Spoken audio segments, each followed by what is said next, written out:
What if you could hear your favorite song for the first time again? Introducing the all-new, reimagined Nissan Kicks. With an available Bose Personal Plus sound system that uses speakers in the headrest to create a 360-degree listening experience. You've never heard anything like this. Reimagine your music and your drive. Experience the all-new, reimagined Nissan Kicks for yourself at nissanusa.com today. Available feature. Bose is a registered trademark of the Bose Corporation. The number one selling product of its kind with over 20 years of research and innovation. Botox Cosmetic, out of botulinum toxin A, is a prescription medicine used to temporarily make moderate to severe frown lines, crow's feet, and forehead lines look better in adults. Effects of Botox Cosmetic may spread hours to weeks after injection, causing serious symptoms. Alert your doctor right away as difficulty swallowing, speaking, breathing, eye problems, or muscle weakness may be a sign of a life-threatening condition. Patients with these conditions before injection are at highest risk. Don't receive Botox Cosmetic if you have a skin infection. Side effects may include allergic reactions, injection site pain, headache, eyebrow and eyelid drooping, and eyelid swelling. Allergic reactions can include rash, welts, asthma symptoms, and dizziness. Tell your doctor about medical history, muscle or nerve conditions including ALS or Lou Gehrig's disease, myasthenia gravis, or Lambert-Eaton syndrome, and medications, including botulinum toxins, as these may increase the risk of serious side effects. For full safety information, visit BotoxCosmetic.com or call 877-351-0300. See for yourself at BotoxCosmetic.com. This is Optimal Relationships Daily, Why the Right One May Not Initially Look Like the Right One, by Dr. Diana Kirschner of loveinninetydays.com. Have you noticed that the right one may not initially look like he's your soulmate? Well, you're not alone in that quandary. Here's the story of a successful doctor who couldn't seem to find the right one. Jen has dated endlessly. Jen is a cute 46-year-old dermatologist who has tried everything to find the right one. She's done online and app dating for years, asked friends to set her up, tried to smile at men she sees while out with friends. She's been to singles mixers and activities that tend to interest guys. She even took rock climbing lessons with the hope that she'd meet someone there. Jen has been on a lot of dates, and she's fallen hard for a few of those guys. The guys who looked like the right ones, but... Paul was a fellow doctor she met at a conference. He came on strong, then ghosted after 2 months. Simon, the lawyer she met on Tinder, wowed her with his confidence and charisma. Then, after 3 fun months, he got extra busy with work. Jorge seemed different. A venture capitalist from Mexico, she loved how caring and smart he was. And then she discovered he had a live-in girlfriend. Yep, it's been an endless merry-go-round of dead-end relationships with guys who aren't totally available. On the verge of giving up, she recently enrolled in my dating and relationship coaching program to get some outside help. Because oftentimes, if what you're doing isn't working, there's likely a blind spot an expert will uncover. Something you don't know you could be doing which could make a big difference. As Socrates said, quote, "You don't know what you don't know." End quote. Jen's dead-end dating pattern. After just 1 session, we honed in on the pattern that was keeping her stuck. Jen's type of guy was a major factor in keeping her single. She felt the most chemistry and attraction to guys who weren't emotionally available. Sure, many of the guys said they wanted a relationship, but their actions showed otherwise. They were mysterious and distant. Because dating what is most familiar is a hurdle that keeps so many women from finding true love, and it can be a very tricky habit to break. You see, your unconscious tends to be most drawn to the kinds of partners and relationship scenarios you are used to. This is a natural process that typically stems from your childhood experiences and early relationships. Your unconscious gravitates to what is most familiar and feels right. These are the guys you'll tend to feel the most attraction with from the start. Date against type to find the right one. What is most familiar to you may not be ideal for you or even compatible with you in the long run. What feels right isn't necessarily right. That's why I highly encourage you to date against type. Even if you're not exactly blown away by a person at the first date, remember to stay open. If he's into you, meets the basics, and seems to be open to growing, go for at least a second or third date. You cannot know what secret goodies are hidden in someone just by meeting them once.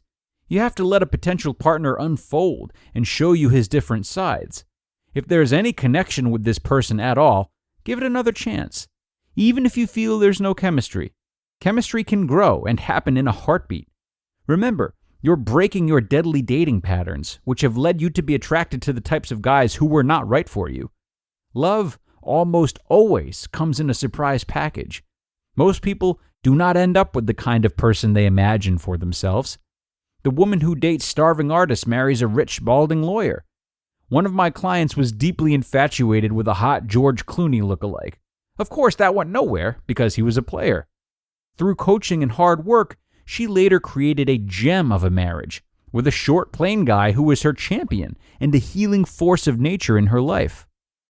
Dating against type is the equivalent of stepping outside your comfort zone. And when you step outside your comfort zone, exciting things can happen. Often when you're used to unavailable guys and blazing chemistry, dating a guy who's great partner material may feel like you just landed on a foreign planet. That's where everyone speaks a language you don't know, so you may find yourself analyzing him and the relationship to death. For example, you're thinking he's not fill in the blank with a physical attribute such as thin, young, handsome, etc. enough. You may say he is too nice or boring, or you may be concerned he likes you too much, and you may feel scared. But please, let all that go and sit with it. Keep reminding yourself that what was familiar was only bringing you heartbreak. Focus instead on how you feel when you're with the guy. When you're dating the right one, you'll feel free to be yourself. You'll feel secure and happy. As for Jen, after 2 months of coaching, I am thrilled to say she's met 2 guys with great potential. Remarkably, they are totally different from what she's used to. Each is consistent and showers her with affection. One even brought her a nice necklace. Now she has a new problem. She has to decide between them, and I'm thrilled for her. You just listened to the post titled, Why the Right One May Not Initially Look Like the Right One, by Dr. Diana Kirschner of loveiN90days.com. Bumble knows it's hard to start conversations. Hey, no, too basic. Hi there. Still no. What about, hello, handsome? Ugh, who knew you could give yourself the ick? That's why Bumble is changing how you start conversations. You can now make the first move or not. With opening moves, you simply choose a question to be automatically sent to your matches. Then sit back and let your matches start the chat. Download Bumble and try it for yourself. Hey, it's me, the Quenchies. I'm that late afternoon craving you just can't shake. Wait, what's that? Welch's Grape Aid? No! Made with real fruit and no added sugar, nothing answers the call of the Quenchies like Grape Aid. Got the Quenchies? Grab a Grape Aid in your juice aisle. Streaming December 12th on Peacock. Paris Hilton and Nicole Richie are back. That's hot. Loves it. For a show-stopping reunion that will prove putting on an opera is anything but simple. We're really good at this. One thing's for sure, they won't be upstaged. Good to have you back. Come on, we've got a show to do. Paris and Nicole, The Encore, a 3-part reunion special, streaming December 12th, only on Peacock. A very good post from Dr. Diana today, which we thank her for. I think the information she's provided us with offers both simple answers and challenging ways to change the tide. Normally, if we're single for so long, many of us still choose to stick to the narrative that all the good ones are taken, nobody wants to commit anymore, whatever. At the core of this is a lack of willingness to take responsibility. So the simple yet elusive answer is that we must seek out what we, the common denominator from all the failed dates, are doing wrong. And that may very well be falling into the tendency to only date within our supposed type, as Dr. Diana said. So, a very unique challenge to the situation is to shake up your approach, do something different by giving different types of partners a chance, and try a few dates outside your type. It's interesting stuff that for some may feel oddly difficult, but what's the harm in at least trying? It's not normally a conscious decision we make, but it could turn out to be a good one. And with that, it is time to bring today's episode to a close. Thanks so much for listening, folks, and you know I'll be back tomorrow where we'll start the parenting leg of the week, so don't miss out. I'll catch you all there where your optimal life awaits.